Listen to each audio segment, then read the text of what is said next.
네, 정치권 관심 뉴스 짚어보는 포커스 나이트 시간입니다. 오늘은 송영훈 국민의힘 대변인 그리고 성치훈 민주당 정책위 부의장과 함께하겠습니다. 어서 오십시오. 네, 여야 당대표 회담을 나흘 앞두고 있습니다. 그런데 주도권 싸움이 계속 이어지고 있는데요. 특히 회담 생중계 여부를 둘러싼 여론전은 오늘도 계속됐습니다. 발언들 듣고 오겠습니다. 이재명 대표가요 최고위원회에서 한 발언 제가 여기 적어왔는데 네. 여야 대표가 비밀리에 할 얘기도 있겠지만 국민의 삶이 어려운데 굳이 비공개로 만나며 노력하는 척만 한다는 건 동의하기 어렵다. 저는 국회 로텐도 홀에 의자 하나 책상 하나 놓고 해도 좋다. 만인이 보는 가운데 허심탄회하게 대화하길 바란다. 아주 정답을 말씀하셨더라고요. 예. 작년 6월에. 네. 이 정신으로 다시 돌아오시기 바라고. 예. 그러니까 이렇게 얘기하신 분이 네. 불쾌하다 하는 거는 김기현은 만만하고 한동훈은 좀 부담스럽다 이렇게 인식될 수도 있어요. 통상적이면 저것은 회담이 아니라 대선 후보 TV 토론 같은 거를 상상하신 거 아닌가 싶긴 한데 뭐 그런 걸 생중계하죠. 그래도 굉장히 비본질적이죠. 하면 어떻고 안 하면 어떻겠어요. 그러니까 한동훈 대표 입장에서는 대표로서의 자산이 없고 대선 후보로서의 자산이 있기 때문에 TV 토론에 나가면 후보로서 조금 뜨잖아요. 그래서 이제 그럼 이재명 후보랑 비슷해지지 않을까 이런 기대를 한 거 아닌가 싶은데. 예. 자, 일단 양측의 실무 협의가 원래 오늘로 하루 미뤄졌었는데 또 다시 미뤄졌죠. 내일로 이제 또 밀렸는데 그러니까 의지하고 형식이 아직 정해지지 않은 겁니다. 근데 이 회담 생중계 여부를 놓고 기싸움을 벌이는 형국인데, 네, 이런 형국들 지금 어떻게 보고 계신가요? 저희가 공개적인 정책 대화를 제안했더니 앞으로는 하자고 하면서 뒤로는 실질적으로 미루는 느낌을 지울 수가 없습니다. 자, 네. 지금 제가 말씀드린 이 문장은요, 제 말이 아니고 이재명 대표가 작년 6월에 했던 말입니다. 아까 신지어 부총장이 그 채널A에 출연해서 예, 했던 예. 말에 이어지는 발언이거든요. 그러니까 지금 그때하고 상황이 180도로 뒤집어진 거예요. 예. 그러니까 이재명 대표가 그때는 김기현 대표를 상대로 공개적으로 대화를 하자고 그렇게 촉구를 해놓고 지금은 민주당에서 이런저런 핑계를 대서 자꾸 뒤로 빠지고 있거든요. 네. 그러면은 이재명 대표가 이제는 좀 일관성을 가져야 됩니다. 그때는 맞고 지금은 틀리다라는 식으로 나오면은 아무리 무슨 중도 확장이니 우클릭이니 해도 본인의 말의 신뢰성이 없기 때문에 그런 전략들은 다 실패할 수밖에 없어요. 그리고 이제 뒤에서 차근차근 말씀드리겠지만 이 문제는 우리가 생중계라고 표현을 합니다만은 사실은 국민에게 공개한다고 표현하는 게 맞을 겁니다. 네. 즉 정치의 수요자인, 그러니까 정치 서비스의 소비자인 국민을 중심에 놓고 생각하는 게 맞거든요. 예. 왜 그러면 이걸 받아들여야 되는지 제가 다음에 이어서 충분히 알겠습니다. 말씀을 드리겠습니다. 일단은 뭐 국민의힘에서 생중계라는 단어를 사용했으니까요. 그러니까 어쨌든 이 생중계를 바라보는 여야 입장이 완전히 다르고 지금 국민의힘에서는 왜 작년하고 올해하고 민주당 입장이 달라졌냐, 이재명 대표 입장이 달라졌냐 그렇게 이야기를 하고 있나요? 입장이 달라진 게 아니라 상황이 완벽하게 다르죠. 기억해 보면 2022년에 윤석열 대통령 당선되시고 이재명 대표 당선된 이후에 계속해서 이재명 대표는 수차례 영수회담을 제안했습니다. 네. 만나자. 윤석열 대통령이 만나자고 했는데 계속해서 거부해서 올해 겨우 만나지 않았습니까? 역대 대통령 중에 제1야당 대표를 가장 늦게 만난 대통령이었죠. 근데 작년 그 6월이라는 그 시점은 계속해서 또 영수회담을 제안하고 있었는데 거부하면서 여당 대표나 만나라. 그러니까 김기현 대표가 그때 나랑 만나자 이렇게 하고 있던 예. 시기였거든요. 그러니까 사실상 저 멘트는 거절의 의미입니다. 나는 지금 윤석열 대통령을 만나겠다는 의미가 있었던 거고 그리고 그 또 하나는 사실 뭐 김기현 대표에게 참 죄송한 말씀이지만 네. 김기현 대표는 용산 대통령실에 어느 정도의 지원을 받아서 됐다는 그 썰이 하다고 그런 인식을 갖고 계신 분이기 때문에 그 당시에 막혀있는 전국을 풀기 위해서는 윤석열 대통령을 만나는 게 중요하다고 판단을 한 거고 예. 김기현 대표는 만나봐야 어차피 용산에 뭔가 허락을 받아야 될 것이다라는 그런 생각을 할 수밖에 없었던 것이거든요. 근데 예. 지금 한동훈 대표는 다르죠. 용산의 대통령실에 뭔가 도움을 받아 당선된 것도 아니고 이 자력적인 힘으로 당선이 된 사람이고 그리고 예. 당정 관계의 정상화를 외치던 사람이기 때문에 그렇기 때문에 이재명 대표가 당선되자마자 영수회담도 대통령 다시 한번 설득해보겠다는 마음으로 만나자고 했지만 네. 그러면서 한동훈 대표도 만나자고 한 게 그래 한동훈 대표는 뭔가 용산의 눈치를 보지 않고 정치를 하겠다는 전당대회 포부를 밝혔기 때문에 그렇다면 한동훈 대표 만나도 뭔가 변화를 꾀할 수 있겠구나. 그러니까 만나자고 했던 거죠. 아하, 그러니까 작년하고 올해하고 이제 상황이 다르다. 작년에는 영수회담을 계속 요구를 하고 있었는데 그게 받아들여지지 않으면서 김기현 대표 역시 이제 그렇게 얘기할 수밖에 없는 그런 상황이었다라고 지금 이야기를 하는데. 저는 뭐가 달라졌는지 잘 모르겠고요. 한 가지 우리 정치에서 고정불변인 것이 있습니다. 네. 정치의 소비자이자 수요자는 국민이고 그 국민을 중심에 놓고 판단해야 된다는 겁니다. 작년에도 국민이 소비자였고 올해도 소비자고 10년 뒤, 20년 뒤, 200년 뒤에도 계속 그럴 겁니다. 자, 그러면은 자, 우리가 슈퍼마켓에 가서 과자를 사도요. 그 과자 뒷면에 보면 성분 표시가 있어요. 영양은 뭐 몇 칼로리가 있고 그다음에 알레르기 성분은 뭐가 있고 이런 거 다 깨알같이 써 있습니다. 예. 그런 걸 보고 우리가 상품을 고를 수 있어요.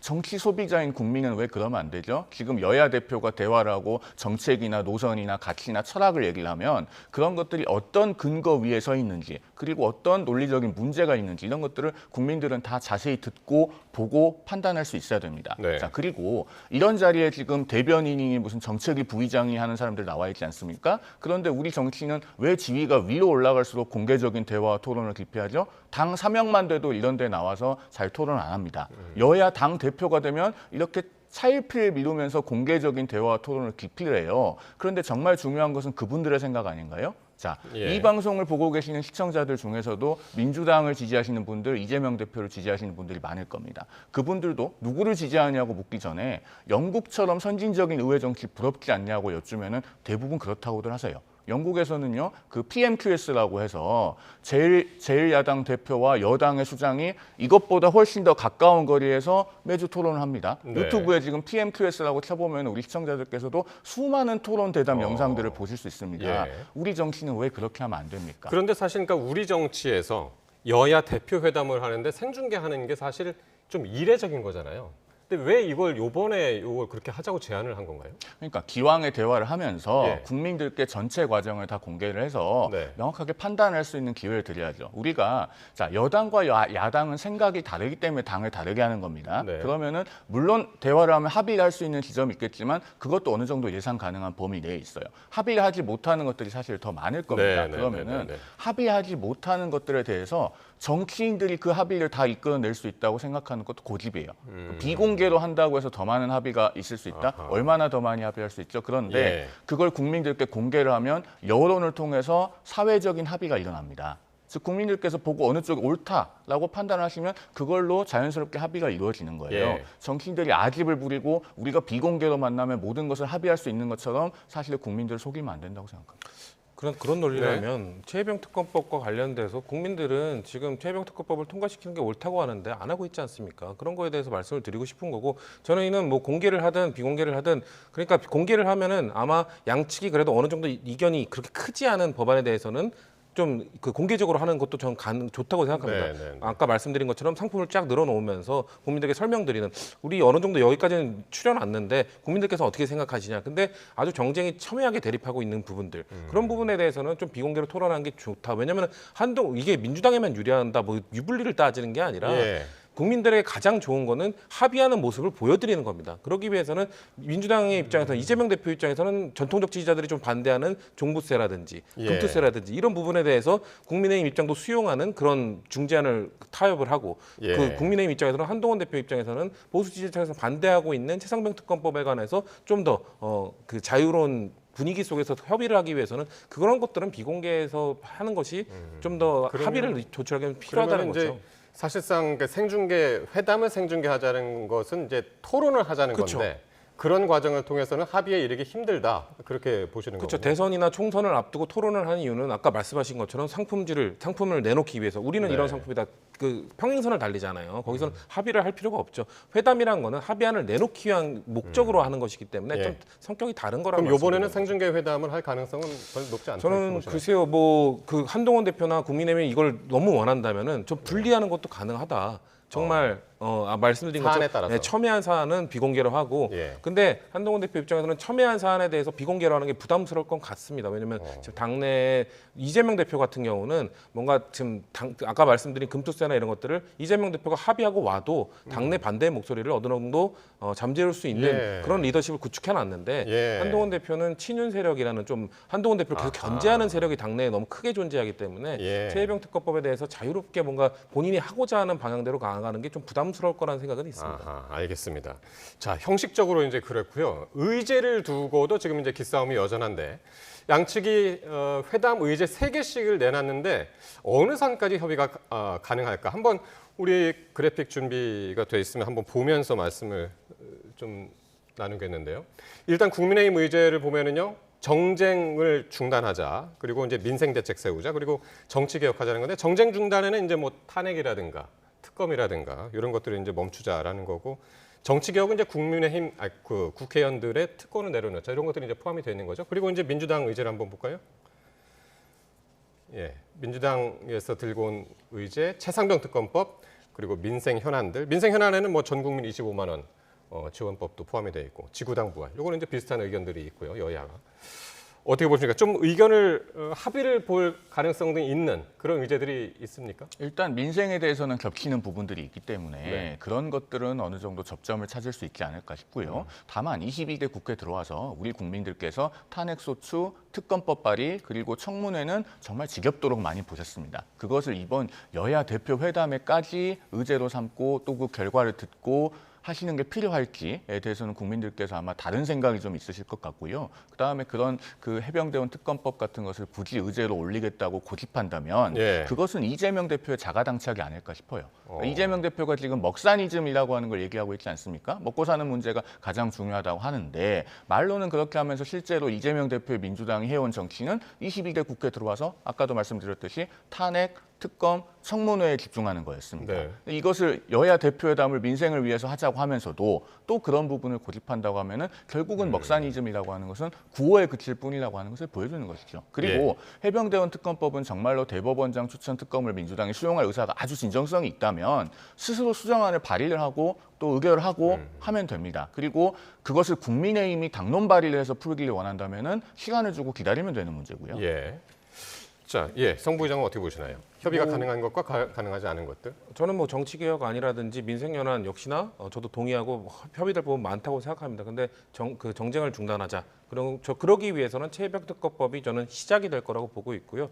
자꾸 민주당에서 내놓으라고 해요. 민주당에서는 민주당 안을 내놨고 국민의힘은 이 안을 내놔야 그거 갖고 협상하는 게 그게 의회의 원리고 순리고 관례고 그게 상식입니다. 근데 예. 자꾸 야 이거 다시 해와 보고서 다시 써와 이런 것도 아니고 어떻게 그 한동훈 대표가 전당대회에서 본인이 하겠다는 거를 당론 하나 그러면 당론을 만들어서 시간을 달라고 하면은 기한을 말씀해 주셔야죠. 당 대표 된 지 이제 내일 모레면 한 달입니다. 한 달이나 지났는데 자기가 전당대회 때 말했던 제 첫 번째 그 공약이나 다름없는 최혜병 특검법과 관련돼서 국민의힘이 추진하겠다고 하는 것을 예. 못 갖고 온다. 저는 그러면은 뭐 2주 아니면 뭐 한 달이든 뭐든 시간을 구체적으로 달라고 하면은 민주당이 그거에 대해서 또 기다려 줄 겁니다. 근데 그것도 얘기 안 하잖아요. 그러니까 자꾸 민주당한테만 갖고 오라는 거는 저는 한동훈 대표가 자신이 없는 것이다. 당내에 갖고 와서 이거를 통과시켜 오고 뭔가 친윤 세력과 다퉈서 뭔가 설득해올 자신이 없기 때문에 자꾸 우리 당한테 미루는 것이라고밖에 볼 수 없습니다. 이거는 예. 국민의힘 얘기니까 제가 잠깐만 좀 말씀드려도 네. 될까요? 일단 국민의힘의 지금 당 지도부가 완성이 된 게 8월 5일이고요. 저도 대변인 임명받은 게 8월 8일입니다. 그 정도로 아직 날짜가 많이 안 지났고요.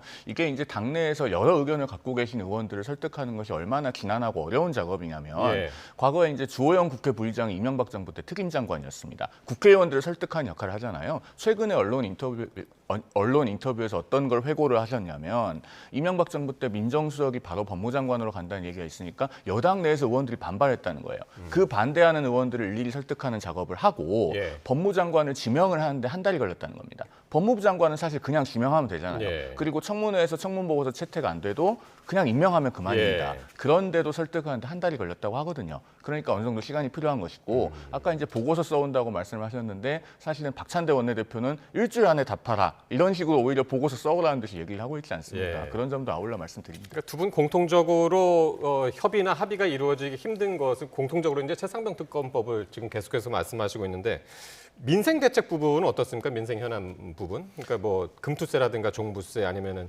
25만 원 지원법이라든가 이 부분은 어떻게 저는 보시나요? 충분히 협의할 수 있는 부분이 많다고 생각하고요. 네. 그거 이외에도 한동훈 표 뭐 민생 법안들도 있는 것이고 이재명 표 민생 법안들도 있잖아요. 근데 민주당 표 민생 법안들은 사실상 한동훈 대표가 당 대표가 되기 전에 뭐에서 계속 막혔냐면은 국민의힘이 아무런 대안도 안 갖고 오고 그냥 망국적 포퓰리즘이다. 그러면서 뭔가 민주당 표 정책에 대해서는 반대만 했거든요. 근데 이번에 우리가 뒤에 조금 잠깐 다루겠지만 전세 사기 그 피해자들을 위한 구제 대책법처럼 뭔가 여야가 합의하는 그런 모습들을 보여줘야 되는데 그런 것들을 보여주지 않으니까 계속해서 막혀 있던 것인데 근데 그 시작은 뭐다? 저는 최혜병 특검법이 될 수밖에 없다라는 거죠. 왜냐하면 그것 때문에 뭔가 용산에서 계속 다른 것들도 협의하지 말라라는 마치 그런 메시지를 주듯이 거부권을 행사하고 계시기 때문에 결국 시작은 거기서 시작된다고 봅니다. 알겠습니다.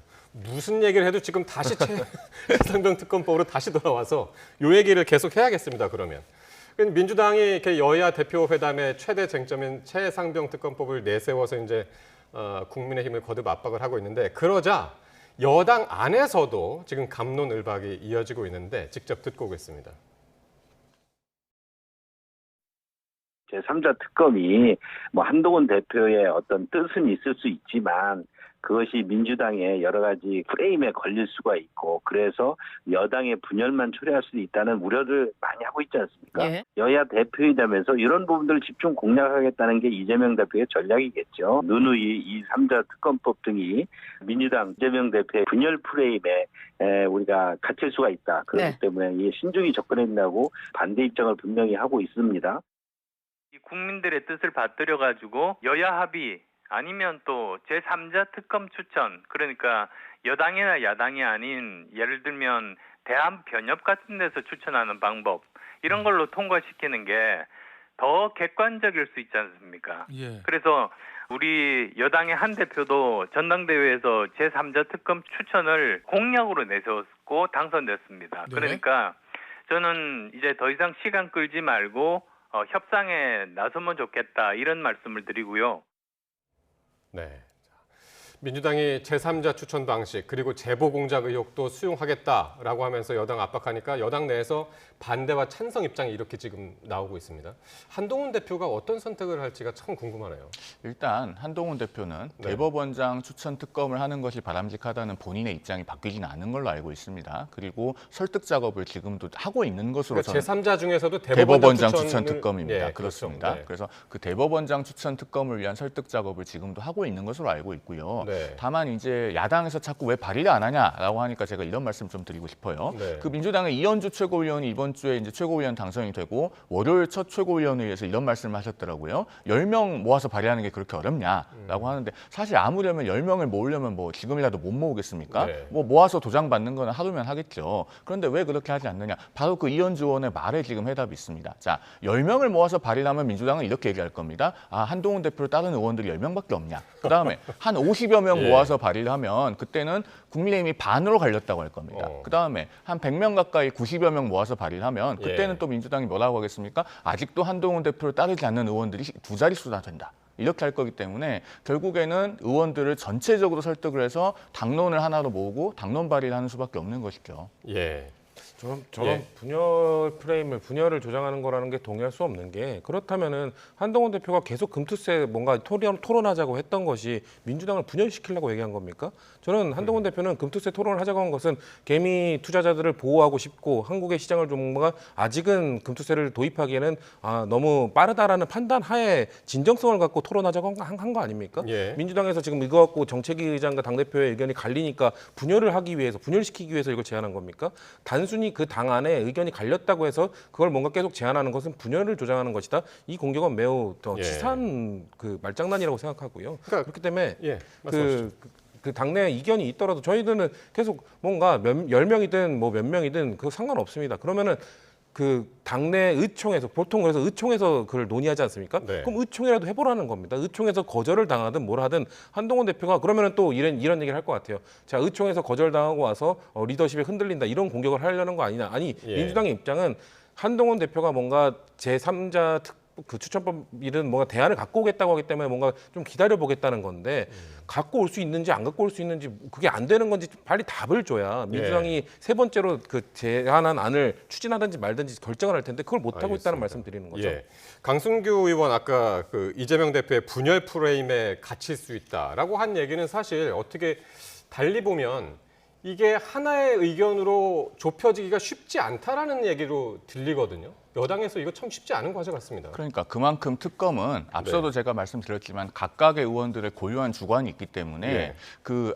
예로 들었던 법무장관 임명하는 문제 이런 네. 것들보다도 훨씬 더 설득하기 까다로운 사안입니다. 네. 그런데 이제 그런 틈을 노려서 어떤 분열 프레임 을 들고 나오려고 하는 지금 민주당 의원들의 속내가 너무 투명하죠. 제가 그분들이 실제로 했던 발언들 몇 개만 소개해드리면 이틀 전에 정성호 의원이 우리 YTN 라디오에 출연을 했었어요. 출연해서 뭐라고 말씀하셨냐면 실질적으로 한 대표가 여러 가지 정책적 현안에 대해서 결정권이 있는지 의문이다. 이렇게 말씀하셨고 어제는 이해식 당대표 비서실장이 한 대표가 수평적인 당정 관계를 끌고 가고 있느냐에 상당한 의구심이 있다. 이렇게 저격을 했고 오늘은 김민석 수석 최고위원이 페이스북에 실권이 약하면 바지 사장, 더 약하면 반바지 사장 이런 예. 저격글을 올렸어요. 예. 이게 지금 여야 대표 간의 대화를 하자는 그 정당의 태도인지 저는 의문이고 네. 그래서 아까 제가 뭐 10명을 모으면 민주당이 어떻게 나올 거고 50명을 모으면 어떻게 나올 거고 90명을 모으면 어떻게 나올 거다 이런 말씀을 드리지 않을 수 없는 상황인 겁니다. 예, 알겠습니다. 참 이렇게 첨예하게 여야가 격돌하고 있는 상황에서 오늘 국토위가 전세 사기 피해자 지원을 위한 특별법 개정안을 처리를 했습니다. 참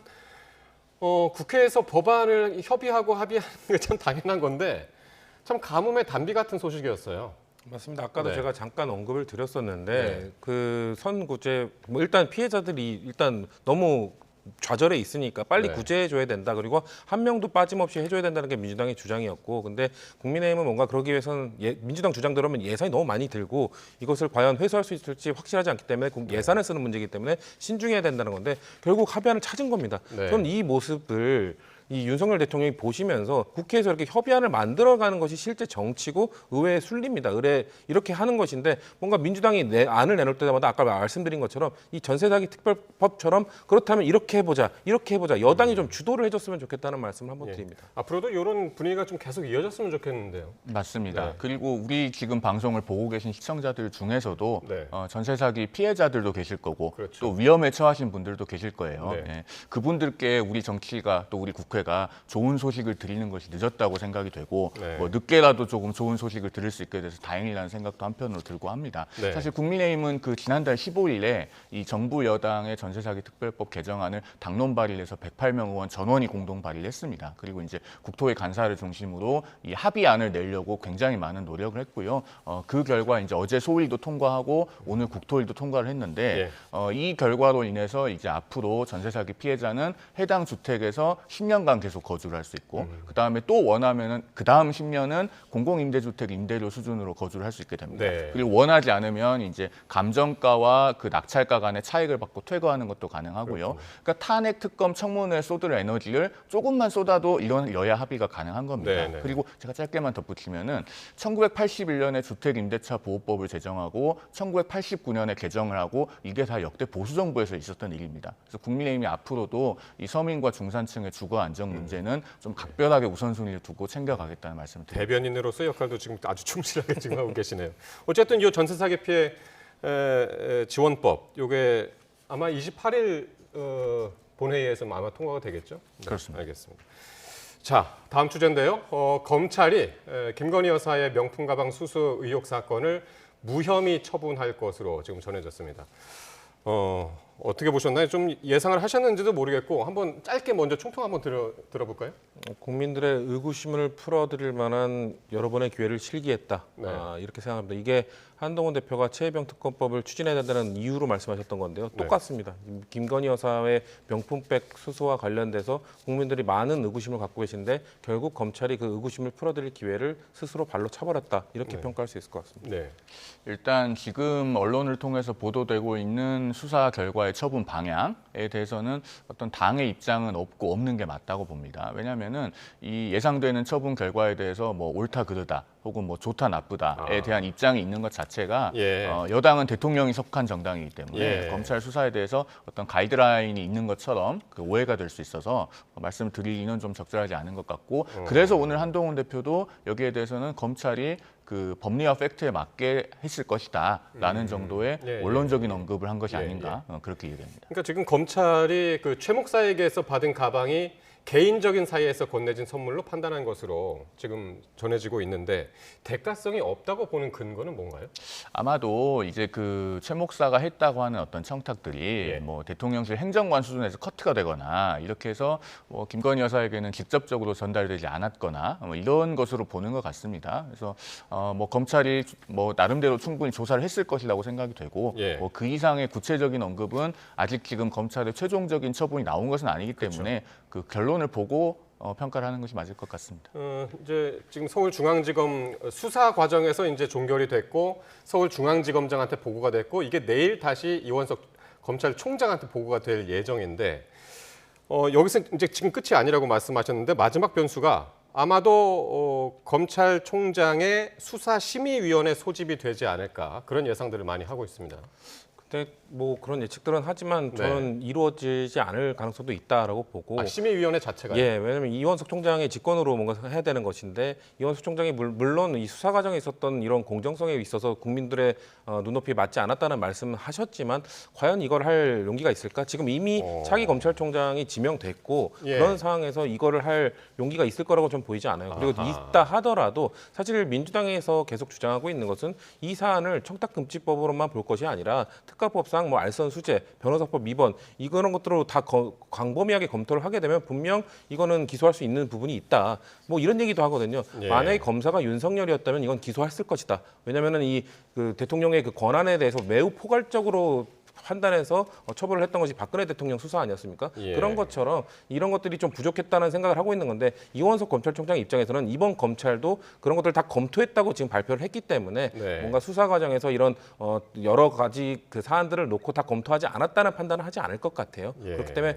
뭐 혹시 본인이 말했던 게 있기 때문에 본인의 임기 내에 뭔가 특혜는 없다라고 했던 거를 지키기 위해서 그래도 한 번 더 해보라라고 하실지 모르겠으나 하더라도 그렇게 큰 변화는 없을 거라는 생각은 있습니다. 수사심의위 자체가 소집될 가능성이 낮고, 근데 이제 중간에 수사 과정에서 또 그러니까 총장 패싱 논란도 있었고, 요거를 이제 진실 규명한 진상 파악한다고 했다가 검사들이 반발을 해서 또 미뤄지고 했는데, 요런 것들은 지금 어떻게 보시나요?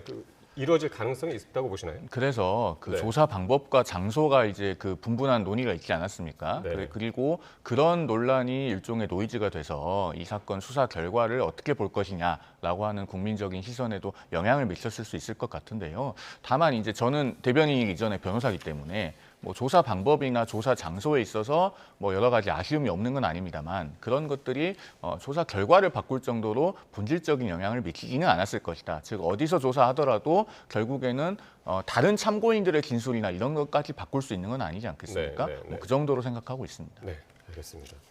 여야가 또 이번 수사 중간 결과에 대해서 상반된 입장을 내놓았습니다. 국민의힘은 사법적 판단은 존중돼야 한다라고 했고, 민주당 등 야당에서는 엉터리 면죄부다라고 하면서 이제 반발했는데 관련 발언들 듣고 오겠습니다. 국민 눈높이에 맞는 결정이라고 생각하시나요? 사법적 판단은 국민 눈높이 어차피 결국 팩트와 법리에 관한 것이니까요. 거기에 맞는 판단을 검찰이 내렸을 것이다라고 저는 생각합니다. 상세히 보진 않았습니다.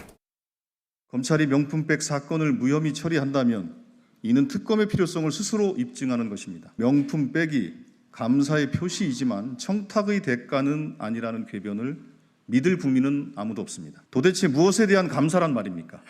감사의 표시면 명품백을 받아도 된단 말입니까?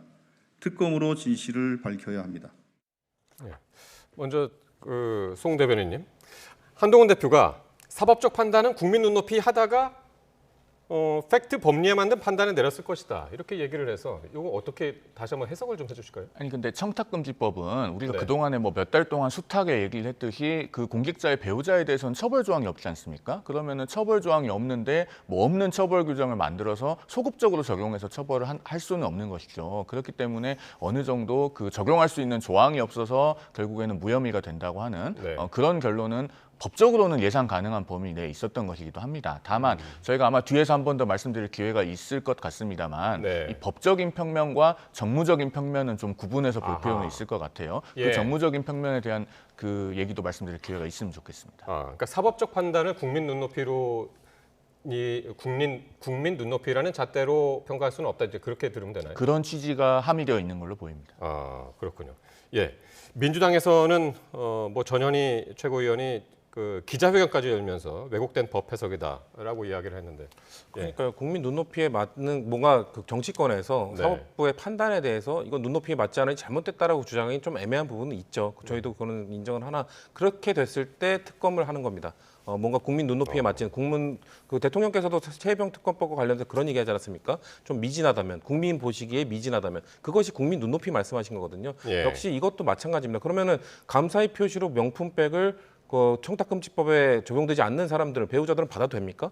만약에 민주당의 김혜경 씨가 그 주변인들로부터 감사의 의지로 명품백 많이 받아도 국민의힘은 괜찮다고 할 겁니까? 이게 뭔가 이거에 대해서 명확히 지금 사법부나 권익위가 제대로 된 판결을 내려주지 못했기 때문에 국민들 보시기에는 이래도 되는 건가? 이 의구심을 갖고 계시거든요. 그러니까 눈높이에 맞지 않는 판결이 분명 나왔다고 생각하고 그렇기 때문에 네. 민주당은 계속해서 특검을 통해서 뭔가 네. 확실한 결론을 내려야 된다라는 네. 주장을 할 겁니다. 그러면 마지막으로 이 법리적으로 무죄라고 하더라도 김건희 여사의 직접 사과 필요성, 요거는 이제 남아 있다. 이런 지적도 많이 나오는데 요건 어떻게 보십니까? 두 분. 그러니까 지금 우리 국민들께서 많이 기억하고 계시는 세 가지 장면이 있죠. 일단 올해 1월에 한동훈 대표가 당시 비대위원장이 국민 눈높이를 강조하면서 그 명품 가방 사안에 대한 김건희 여사의 사과 필요성을 환기했던 것, 그 장면을 기억하고 계시고, 그다음 두 번째는 이번 전당대회 과정에서 공개됐던 이른바 문자 논란입니다. 그 문자 논란을 해명하는 과정에서 한동훈 당시 비대위원장이 대통령실의 여러 가지 경로로 그 김건희 여사가 사과를 할 필요성이 있다라고 하는 것을 전달했다라고 네. 하는 사실이 확인이 됐고, 네. 세 번째는 이번 전당대회 TV 토론할 때 김건희 여사가 지금이라도 사과를 해야 되느냐라는 사회자의 질문에 한동훈 대표가 주저없이 오를 들었고 네. 네 명의 후보가 모두 그랬죠. 동시에 오를 들었습니다. 예.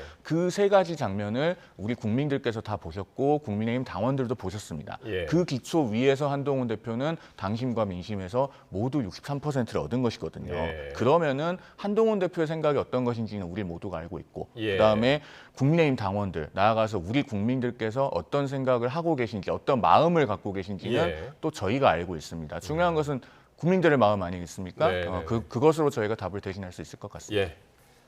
그다음 예. 글쎄요, 뭐 송준 부장님. 네. 저희는 그 작년 이 11월에 영상이 공개되고 했을 때 그때 사과를 계속 주장했었죠. 근데 만약에 그때 바로 사과를 하고 즉각 사과를 하고 뭔가 조치를 취했다면은 지금 이 정도 상황까지 왔을까? 그 이후에 뭔가 사과를 안 하고 뭔가 계속 변명으로 일관하고 최근에 와서는 원래 돌려주라고 했는데 행정관의 실수로 뭔가 돌려주지 않았다라는 국민들이 납득하기 어려운 해명을 내놓고 이런 상황까지 왔으면은 민주당 입장에서는 이제 사과 요구를 할 뿐만 아니라 네. 아까 말씀드린 것처럼 넘어서서 국민들이 해소될 때까지 뭔가 특검을 추진하는 것이 야당이 맡겨진 소임이다 이렇게 생각하고 있습니다. 내일 이제 검찰에 최종적으로 공식적인 결론이 이제 나올 테고요. 그 다음에 대통령실의 반응 또 어떻게 나오는지 함께 보도록 하겠습니다. 자, 지금까지 송영훈 국민의힘 대변인 그리고 성치훈 민주당 정책위 부의장과 함께했습니다. 두 분 고맙습니다.